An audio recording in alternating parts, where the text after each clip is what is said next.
भाई ये देखो क्या हो गया है।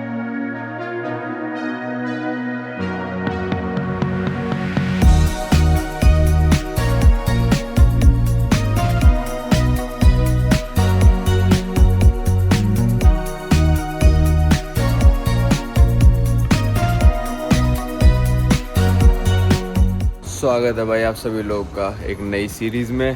भाई कल मैं रात को लगभग 8:30 बजे अमेज़ोन का टूर करके आया था। सोते सोते 10:30 हो गए थे और अब 1:30 बज रहे हैं। 4 बजे की मेरी फ़्लाइट है क्यूबा की वाया बोगोटा एयरपोर्ट पे लैंड होके 6.5 घंटे का हॉल्ट है और फिर अगली फ़्लाइट है हवाना की, क्यूबा की कैपिटल की। कैसे ना कैसे करके एक बार क्यूबा पहुंचते हैं फिर देखते हैं, क्योंकि नींद पूरी नहीं हुई है। बिल्कुल मन कर रहा है कि फ़्लाइट छोड़ दूं पर नहीं छोड़ सकते भाई। ऐसे छोड़ने लग गए तो हो गया काम, क्योंकि एक ही फ़्लाइट थी बियांका की जो मेरे को फ्री पड़ रही थी, क्योंकि कूपन से बुक करी थी मैंने, तो रात 4 बजे वाली करनी पड़ी क्योंकि एक ही फ़्लाइट चलती है बियांका की यहाँ से। चलो भाई चलते हैं, क्या कर सकते। लो भाई ये पहुँचा दिया भाई ने हमको सुबह 2 बजे मनाउस के एयरपोर्ट पे। चलो भाई चलते हैं अंदर। भाई ये देखो क्या हो गया है, ये पता है क्यों हुआ है? जस्ट अभी हुआ है ये। बाहर भाई धुआंधार बरसात हो गई भाई अमेज़ोनास में हम, ये तो होना ही था। ये देखो लोग कह रहे हैं पता नहीं क्या हो गया, इतना धुआं मैंने कभी नहीं देखा। बारिश बहुत ज़्यादा जहाँ पे होती है वहाँ पे ये होता है। बेहोशी का तो नहीं कर रहे बेहोश करके ले जाए। भाई ये देखो लोग हंसने लग रहे हैं, आपको लग रहा होगा धुआं है, धुआं नहीं है यार। ये ऊपर से ऐसे डालते हैं, मतलब एक्स्ट्रा एयर सी भरते हैं, पता नहीं क्या करते हैं। ये ह्यूमिडिटी की वजह से होता है भाई सारा। जिस जगह पे देखो साइड वाला बंदा मेरे को दिख नहीं रहा है कि कहाँ बैठा है, नहीं दिख रहा भाई मेरे को। 3 सीट उस तरफ वाला बंदा नहीं दिखने लग रहा। तो बाहर इतनी ह्यूमिडिटी है बारिश की वजह से और अमेज़ॉन जंगल की वजह से कि ये हालत हो रही है प्लेन की। अभी बंद कर देंगे इसको तो सब क्लियर हो जाएगा 1 ही मिनट के अंदर। लो भाई प्लेन चल चुका है, कोई दिक्कत वाली बात नहीं है। और थोड़ा थोड़ा तो हर फ्लाइट में होता है, ये इतना नहीं देखा भाई मैंने कि साथ वाला बंदा ना दिखे मेरे को सब लोग ऐसे लग रहे कि ये क्या हो रहा है, मेरे को इनकी भाषा समझ में आ नहीं रही है। देखो अभी एकदम से सब क्लियर हो जाएगा। 3, 2, 1, 0 सब क्लियर भाई। जैसे ये बंद करे सब क्लियर, मतलब 15 सेकंड भी नहीं लगे। देखो थोड़ा थोड़ा बचा है बस, सब क्लियर। ये पहुंच गए भाई हम बोगोटा, और आज मैंने डिसाइड करा बोगोटा एयरपोर्ट पे खाने वाला लाउंज एक्सेस नहीं करूँगा, आज मैं सोने वाला लाउंज एक्सेस करूँगा। मतलब पॉड्स वाले होते हैं कई एयरपोर्ट्स पे होंगे, कईयों पे नहीं होंगे, सोने के एरियाज़ होंगे और आपको पूरा प्रॉपर कमरा दिया जाएगा, मतलब एक स्लीपिंग छोटा सा पॉड सा। पैसे देके भी आप ले सकते हो, पर अगर आपका प्रायोरिटी पास है तो आप उसके ऐप पे जाके चेक कर सकते हो, पर 2 घंटे के लिए होता है। और मेरा यहाँ पे हॉल्ट है लगभग 6.5 घंटे का। तो मैंने कहा 2 घंटे यूज़ तो करके देखें कैसा क्या एक्सपीरियंस रहता है। तो यूज़ करते हैं, 4.5 घंटे बाहर आके सोएंगे, और क्या कर सकते हैं, है ना। चलो दिखाता हूँ आपको कैसा क्या रहता है। ये देखो भाई 1 घंटे का रेट इस पॉड का है 13 USD। अब 2 घंटे के लिए कोई लेता है वो 3 घंटे कर सकता है। अगर पेमेंट करोगे तो 26 USD। अगर मेरे को 6 घंटे करना है 52 USD देना पड़ेगा। पर इसमें हम करते हैं, होम पे जाते हैं और इसमें लैंग्वेज इंग्लिश, और भाई इसमें मेंबरशिप्स एंड डिस्काउंट करते हैं। Next priority pass 2 hours free है रहा भाई अपना। नेक्स्ट अब don't forget after 2 hours stay we will give 5 minutes देंगे मेरे को बाहर निकलने के लिए, वरना $13.5 ले लेंगे। कोई नहीं भाई 5 मिनट पहले का अलार्म लगा लूँगा मैं। चलो ये फिल करता हूँ पूरा। वॉइस मशीन पे लिखा आ गया आवर स्टाफ विल अराइव सून। कोई स्टाफ आया नहीं यार अभी तक। भाई अंदर से कुछ ऐसा है ये, पर इनका रिसेप्शन कोई है ही नहीं यार। भाई अब आई थी एक स्टाफ भागी हुई, मैंने कहती प्रायोरिटी पास है आपका, मैंने कहा हाँ, तो कहती आ रही हूँ 2 मिनट में।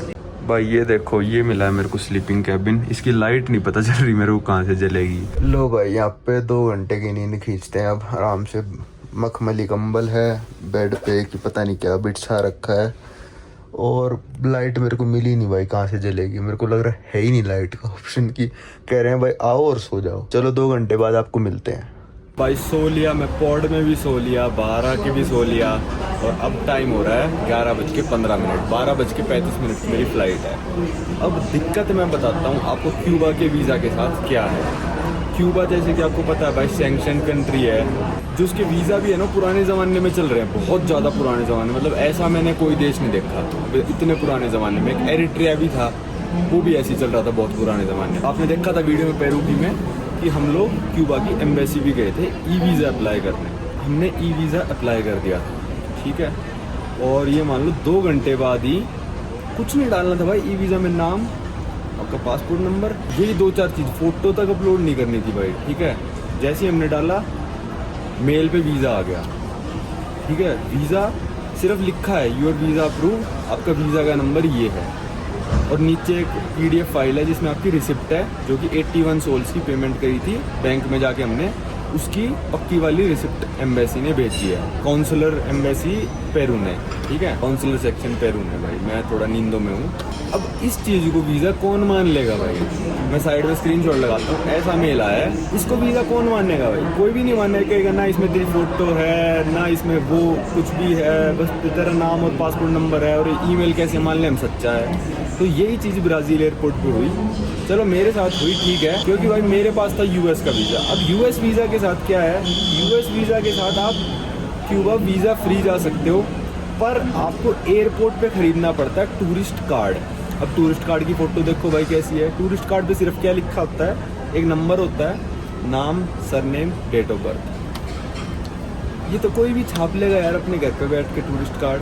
तो टूरिस्ट कार्ड यार एम्बेसीज भी बेचती हैं और एयरलाइंस भी बेचते हैं जो फ्लाई करती हैं क्यूबा। अगर आप अमेरिका से फ्लाई कर रहे हो क्यूबा, तो वहाँ पे एयरलाइंस बेचेंगे आपको, या कोलंबिया से फ्लाई कर रहे हो तो एवियांका ने साइड में भी लिख रखा है भाई हम टूरिस्ट कार्ड बेचेंगे आपको। तो मेरे को ब्राज़ील वाले एयरपोर्ट में मैंने पहले वो वाला वीज़ा दिखाया, वो बंदा पड़ रहा है your visa has been approved, ये वो। पीछे से एक लड़की बोलती भाई अमेरिकन वीज़ा पूछ, इससे वीज़ा अमेरिकानो, वीज़ा अमेरिकानो। मैंने कहा भाई वीज़ा अमेरिकानो है मेरे पास, पर मेरे को तो इस वीज़ा पे जाना है, मेरे को टूरिस्ट कार्ड नहीं खरीदना, क्योंकि टूरिस्ट कार्ड $20 से $25 का ये लोग बेचते हैं। तो कहता हाँ कोई दिक्कत नहीं है, अमेरिकन वीज़ा स्कैन करा, मेरे को बोर्डिंग पास दे दिया। क्या मतलब हुआ उस ई वीज़ा का जो ऑफिशियल साइट से अप्लाई करा। अब गेट पे चलते हैं। टूरिस्ट कार्ड अभी तक मैंने नहीं खरीदा है। वैसे मैंने सुना है कि जब आप बोर्डिंग पास लेने जाते हो बोगोता के एयरपोर्ट पे, तभी वो बेच रहे होते हैं। अब बेचेंगे नहीं बेचेंगे क्या होगा, मेरे को टूरिस्ट कार्ड भी चिपकाएंगे $20-25 का, देखते हैं भाई क्या होता है। भाई मैं आ गया था बोर्डिंग गेट पे, और यहाँ पे है अपनी ला हवाना की फ़्लाइट। अच्छा मैं बोर्डिंग गेट पे आया तो मैंने सोचा पूछ ही लूँ जाके, कि बाद में चीची होएगी, कहेंगे टूरिस्ट कार्ड खरीदो, कोलंबियन पैसे लेके आओ, तो मैं चेंज कहाँ से करा के लाऊंगा, फिर भाग के जाना पड़ेगा चेंज कराने। तो मैंने पहले ही ला के दिखा दिया। तो बोली ये जो आपका है इसका आपको जो PDF वगैरह है। मैंने कहा PDF वगैरह भाई यही मेल है मेरे पास। तो उस मेल में एक चीज़ और आई थी जिसमें आपको अराइवल कार्ड भरना था क्यूबा का। उस लिंक पे आप जब क्लिक करते हो ना, तो एक साइट खुद गया जिसमें आपका नाम, वीज़ा नंबर पहले से भरा होता है, और 2-4 चीज़ें आपको भरनी होती है। आप कौन सी फ्लाइट से आ रहे हो, क्या कर रहे हो, है ना, ये सब चीज़ें भरनी होती है। वो भर के आपका एक PDF जनरेट होता है, जिसकी मैं साइड में फ़ोटो लगा देता हूँ। उसमें वीज़ा नंबर वगैरह, जैसे ही मैंने वो दिखाया लड़की को, कहती हाँ ये सही है, तो ये आपका वीज़ा है, इसके अलावा आपको कुछ नहीं चाहिए। उसने नया बोर्डिंग पास प्रिंट करके दे दिया मेरे को, और ओके टू बोर्ड उस पर लिख दिया, तो सही है। कहती हाँ ये वीज़ा है। मैंने कहा बड़ा स्ट्रेंज वीज़ा है यार, इनका समझ में नहीं आ रहा, पर जो भी है मेरा वीज़ा, ये मान लो क्यूबा का जो ई वीज़ा है 3 घंटे में अप्रूव कर दिया था, जो पेरू की कॉन्सुलेट है। पाजी का भी आ गया था, पर पाजी अभी आ नहीं पाए क्योंकि फ़्लाइट्स बहुत महंगी थी। मैं तो क्यूबा से अमेरिका निकल जाऊँगा क्योंकि फ़्लाइट सस्ती है वहाँ से भाई, पर पाजी वहाँ से कहाँ निकलते, उनको वापस से ब्राज़ील आना पड़ता, तो इसलिए वो शायद आए नहीं। तो भाई चलो ये वाली बात भी सॉर्ट आउट हो गई है भाई, सब कुछ हो गया। मैं आखिरी कस्टमर हूँ बोर्ड करने वाला हवाना की फ़्लाइट, और मेरे से यहाँ पे स्कैन करा boarding pass, unable to board आ गया। तो कहती रिटर्न टिकट है आपकी क्यूबा से, तो मैंने दिखा दी अपनी, मेरी आगे की टिकट है कनाडा की, तो वो दिखा दी। तो कहते ओके जाओ क्यूबा मज़े करो। लो भाई आ गए फ्लाइट में, और आज सुबह की तरह किस्मत ऐसी है कि साइड वाली सीटें खाली है मेरी। बस किस्मत ऐसी रही, कोई आके बैठे ना इस पर। कई लोग क्या करते हैं अपनी सीट से उठ के आके बैठ जाते हैं, वो भी ना है। सोते हुए जाएंगे मस्त। भाई ये देखो फ्लाइट बिल्कुल खाली जा रही है।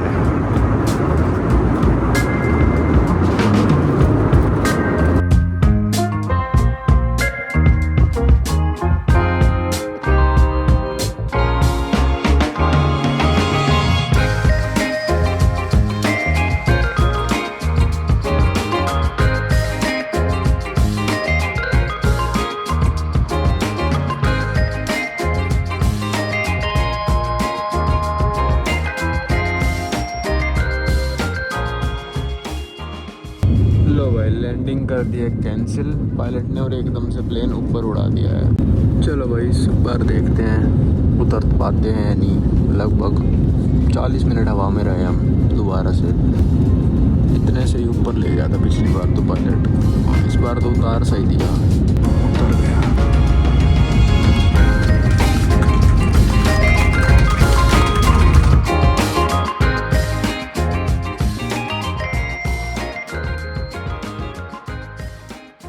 लो भाई यहाँ पे पहुँच गए हम एयरपोर्ट के बाहर। और क्या हुआ अंदर बताता हूँ। थोड़ा सा अजीब हुआ, थोड़ा सा नहीं हुआ, नॉर्मल सा एक्सपीरियंस था। भाई ये आ गया मैं एयरपोर्ट के बाहर और इमिग्रेशन पे जैसे ही गया मेरा पासपोर्ट किसी और लड़के को दे दिया, वो ऑफिस में ले गया।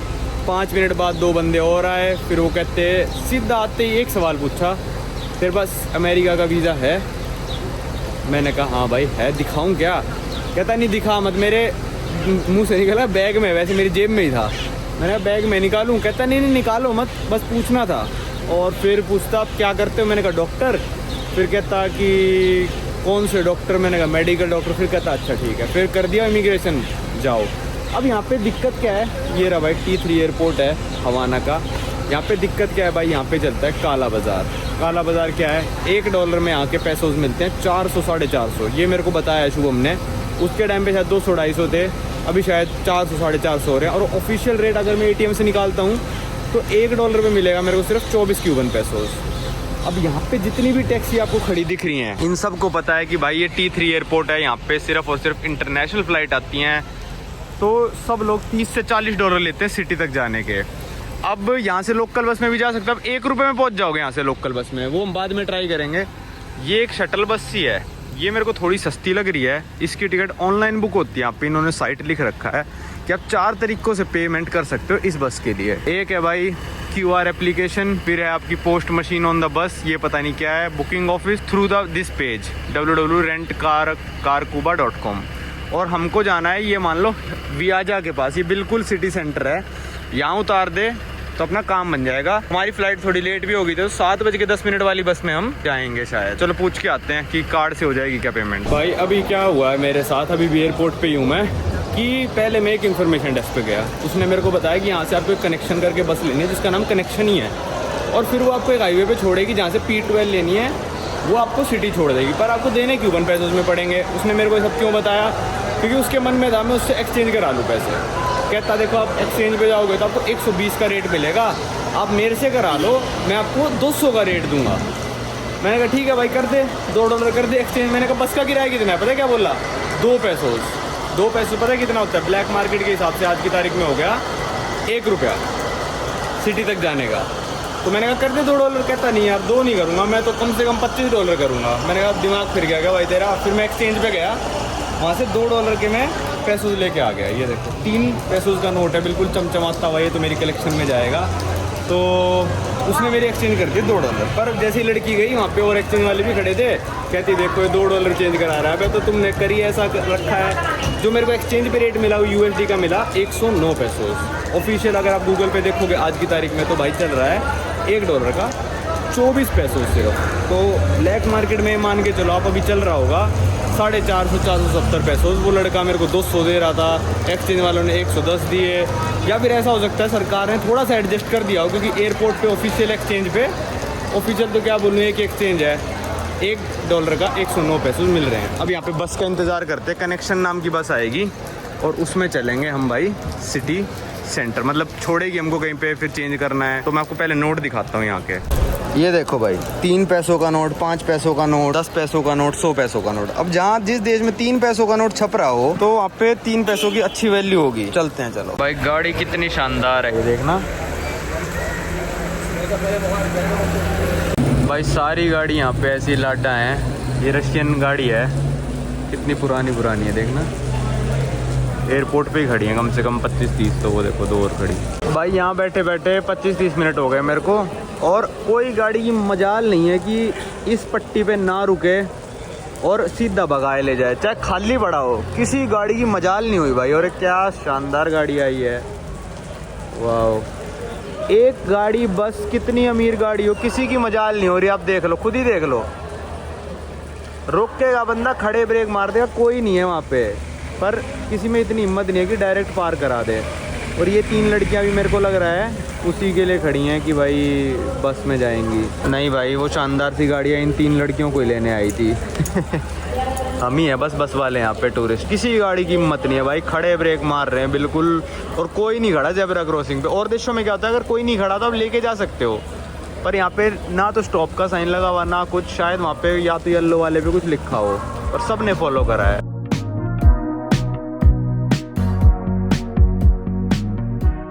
एयरपोर्ट पे भाई ये बार भी बना रखा है देखो। भाई अब समझ नहीं आ रहा, पब्लिक बस तो आ नहीं रही और टैक्सी वाले 25 यूरो $25 मांग रहे हैं। वो तो मैं नहीं दूंगा। एक वो जो दूसरी वाली बस है उसका मैंने फेयर पता करा ऑनलाइन, $5 था उसका फेयर, 4.24 यूरो।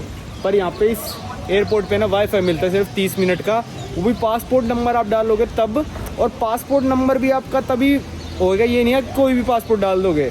इमिग्रेशन क्लियर कर लोगे उसके बाद आपका पासपोर्ट नंबर चलता है। मैंने उससे पहले डाला, कहता आपको इमिग्रेशन पहले क्लियर करो फिर चलेगा। फिर इमिग्रेशन क्लियर करके मैंने डाला पासपोर्ट नंबर, तो चल गया था। पर 30 मिनट तो ख़त्म हो लिए भाई। अब मैं सोच रहा हूँ कि अगर ये बिल्कुल लोकल वाली बस नहीं आती तो शटल वाली में चलेंगे। मे भी वो 30-35 मिनट में चलती रहती है शटल वाली, तो थोड़ा सा और वेट कर लेते हैं। 7:30 हो गए, फ्लाइट भी लेट थी और मैंने सुबह से कुछ खाया भी नहीं है। तो अगर नहीं आती तो $5 दे के उसमें चलेंगे हम। भाई जितने भी गोरे टूरिस्ट आ रहे हैं वो ऐसी स्पेशल गाड़ियों में जा रहे हैं। मेरे को इन्फॉर्मेशन मिली है वो भी डिपार्चर्स पे था बंदा, बस वाला। अब 20 मिनट बाद आएगा अराइवल्स पे। पुलिस वाले से बात कर रहा हूँ मैं, वो बता रहा है मेरे को। भाई एक बस आई, इस पे पता नहीं क्या लिखा है, एयरपोर्ट तो लिखा है। मैं पुलिस वाले से पूछ के बोला ये नहीं है। भाई पुलिस वाले ने बोला अरे यार ये तो चली गई। भाई वो बस थी यार, वो तो चली गई। रोकी नहीं बंदे ने यार 1 सेकंड भी। छोड़ो, वो $5 वाली में चलते हैं। भाई इतनी देर इंतजार करो, पुलिस वाला ही भागा है मेरे पास। अरे भाई तेरी बस आ गई। उसके आगे एक बस और खड़ी थी, उस पर लिखा भी था कनेक्शन। वो भाई उसे रोकी नहीं यार, मतलब ये मान लो 20 सेकंड भी नहीं रोकी बंदे ने बस, वरना मैं ले लेता। अब यार $5 देने में कोई दिक्कत नहीं है मेरे को, मैं तो टैक्सी के देने जाने वाला था। पर बात ये है कि एडवेंचर सा हो जाता कि 1 रुपये में पहुंच जाते सिटी। अब भाई यहाँ आके बैठ गया मैं। यहाँ पे लिखा हमको, मेरे को वियेजा जाना है, ठीक है। तो इसकी डिपार्चर है 8:30 की। अब 8:05 हुए हैं, 25 मिनट यहाँ गोल होएंगे मेरे। अब भाई नेट ना होता तो ऐसे ही होता है भाई। चलो भाई बस में बैठ गए, $5 दे के निकलते हैं। 8:30 बज गए भाई। यहाँ बस छोड़ गई है, बहुत टाइम लगा दिया। ये मेरे हॉस्टल के बिल्कुल पास छोड़ के गई है। बिल्डिंग की हालत देखो भाई, गली की हालत देख लो, कितनी कम लाइटें हैं। भाई ये गली पता नहीं सेफ है नहीं है, वैसे सेफ कहते हैं क्यूबा को बहुत ज़्यादा। चलो देखते हैं, पहुंच गए बस हॉस्टल हम 1 मिनट में। पहले बैग वैग रख दूं फिर अपना फ्री हो जाएंगे। भाई ऐसा लग रहा है जब मोहल्ले में लाइट चली जाती है सब लोग बाहर घूमने लग जाते हैं, वैसा माहौल हो रखा है। बोल रहा है फ़ोन भाई जेब में ही रखना, वैसे कुछ भी नहीं होएगा, किडनैप पर फ़ोन आपका चोरी हो सकता है। चलो भाई हम चल पड़े अब खाना खाने इंडियन रेस्टोरेंट। यार ये पुरानी सी गाड़ी भाई, ये जो बात बाद में बताऊंगा, हॉस्टल वाली नहीं मंगाई है।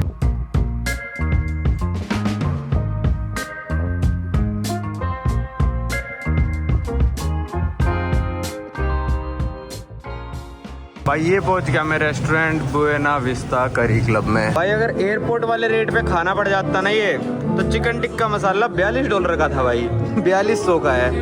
अभी मैं कितने पे चेंज करा के लाया हूँ बताऊंगा। तो ये मेन्यू है भाई, देख लो। ये रेस्टोरेंट है, गणेश जी की इतनी बड़ी मूर्ति लगा रखी है, एसी चल रहे हैं मस्त। भाई अगर ये भटूरे है ना तो मैं छोले भटूरे खाने छोड़ दूंगा जिंदगी में, अगर ये भटूरे हैं तो। भाई यहाँ खाना खा लिया। अगर ऐसे छोले भटूरे होते हैं ना तो भाई, अगर इंडियन बंदे का रेस्टोरेंट है तो मेरे हिसाब से बंद कर देना चाहिए रेस्टोरेंट। और नान भी इतना खास नहीं था, पर नान भटूरों से तो बहुत सही था। मैंने बाद में एक नान भी मंगाया। अगर आप कोई भी मेन डिश मंगाते हो तो उसके साथ नान फ्री था, तो छोले भटूरे के साथ भी एक नान फ्री है, ठीक है। मैंने तो अलग करके मंगाया था, पर बिल में उन्होंने जोड़ा नहीं, पर $1 पैकिंग का जोड़ दिया। और अभी मैं यहाँ पे नेट चला रहा था तो मेरे को ऑफिशियल रेट पता चला 400 पैसों पर डॉलर मिलने लग रहा है आजकल। पर जो लड़की मेरे हॉस्टल में थी, जिसके घर में रुका हूँ, एक तरह से घर है वो, तो इसके बारे में अगली वीडियो में बात करेंगे। उसने मेरे को 340 का ही रेट दिया। अब बात क्या थी कि $40 मैंने उससे चेंज करा है, 10 तो उसी को देने थे मेरे को, और 30 और चेंज करा है। ये टैक्सी वाला आया, इसने 1200 लिए, तो लड़की के रेट के हिसाब से $3.5। अब 3.5 ही वापस जाने की। इनकी एक ऐप है, सब के बारे में कल बात करेंगे। पर लड़की ने भाई गलत रेट दिया यार, उसको ऐसा करना नहीं चाहिए था। मतलब मरे मेरे कुछ भी नहीं, $4-4.5। और रात को मैं कहीं जाता भी नहीं करवाने, रात के अभी 10:30 बजने लग रहे हैं, 10:30 से भी ज़्यादा हो गए। तो उसने मेरे टैक्सी वैक्सी ऑर्डर कर, सही था। पर मैंने फिर रिव्यू पढ़े उस हॉस्टल के, वैसे सही है रिव्यू, पर वो एक्सचेंज में थोड़ा लड़की गड़बड़ कर रही है। तो चलो कोई दिक्कत नहीं है, ये $3-4 की ऐसी कोई बात नहीं, इसलिए मैंने उससे $40 चेंज करा कि 10 तो उसको देने थे, 30 ही चेंज कराए। और यहाँ पे बिल आ गया मेरा 5500 का। तो इसको लड़की के रेट के हिसाब से 340 से डिवाइड कर लो, वैसे ऑफिशियल रेट 400 का है। तो पैकिंग भी करा ली और कल का दोपहर तक का खाना भी हो गया ये। चलो टैक्सी आ रही है। यहाँ पे जो वेटर था बहुत ही सही था, उसने मेरे लिए टैक्सी ऑर्डर कर दी 1200 में ही वापस। वैसे हवाना को काफ़ी सेफ कहते हैं, पर मैं पहले दिन आते ही रिस्क नहीं लेना चाहता, और रात के 11 बजे पहले दिन नहीं घूमना चाहता मैं कि फ़ोन वोन चोरी कर ले। लड़की ने भी कहा भाई चोरी हो सकता है, फ़ोन वोन आपको किडनैप और आपकी कत्ल नहीं करेगा कोई, पर फ़ोन चोरी वगैरह पैसे वैसे लूट सकते हैं। चलो टैक्सी आ रही है, चलते हैं वापस हॉस्टल और सोते हैं।